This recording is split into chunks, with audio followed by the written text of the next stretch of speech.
तीन भाइयों की देहाती कहानी। गांव के किनारे एक छोटा सा घर था जहां तीन भाई अपनी अम्मी के साथ रहते थे। सबसे बड़ा हमजा अली था जो समझदार और जिम्मेदार था। दरमियान वाला भाई मुअज्जम अली शरारती लेकिन दिल का बहुत अच्छा था, और सबसे छोटा मूसा मासूम और नासमझ सा बच्चा था जो हर वक्त अपने भाइयों के पीछे घूमता रहता था। ये तीनों भाई गांव के करीब मौजूद हरियाली, नहर और खेतों में खेला करते थे। अली, हमजा और मुअज्जम अली अपने गांव के मदरसे में पढ़ने जाते, जबकि मूसा अभी छोटा था, इसलिए सिर्फ घूमने का शौकीन था। एक दिन मुअज्जम अली ने सुना कि गांव के जंगल में एक नायाब सफेद खरगोश देखा गया है। ये सुनते ही इसके दिल में तजस्सुस पैदा हुआ और उसने फौरन हमजा अली से कहा, भाई, हम भी जाकर इस खरगोश को देखेंगे, शायद पकड़ भी लें। हमजा अली ने सर झटक कर कहा, ये फजूल बातें हैं, हमें अपनी पढ़ाई पर ध्यान देना चाहिए। मगर मुअज्जम जिद्दी था, उसने मूसा को भी अपनी बातों में लगा लिया और दोनों ने मिलकर मौसम अली को राजी कर लिया। तीनों भाई एक दोपहर जंगल की तरफ निकले। रास्ते में घने दरख्त, बहती नदी और खेतों की सरसब्जी इन्हें बहुत अच्छी लगी। चलते चलते वो एक पुराने बरगद के दरख्त के पास पहुंचे जहां कुछ किसान काम कर रहे थे।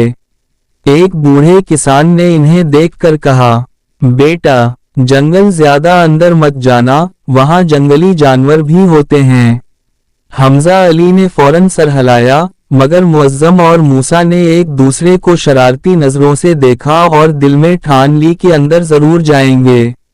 खरगोश का पीछा। जंगल के अंदर घुसते ही इन्हें एक सफेद चीज झाड़ियों में हिलती दिखाई दी। मुअज्जम अली ने इशारा किया, वो रहा खरगोश। मूसा खुशी से उछल पड़ा, चलो पकड़े उसे। तीनों ने दौड़ लगाई, मगर खरगोश भी बहुत चालाक निकला। वो कभी दाएं कभी बाएं भागता, और यूं करते करते वो तीनों बहुत अंदर तक चले गए।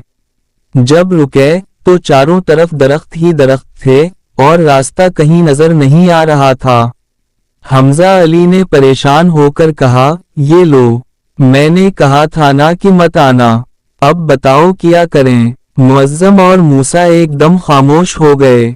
शाम होने को थी और जंगल का माहौल खौफनाक लगने लगा।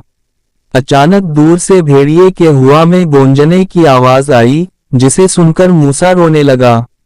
हमजा अली ने हिम्मत बांधी और कहा, डरने की जरूरत नहीं, बस दुआ करो और वापस चलने का रास्ता तलाश करो।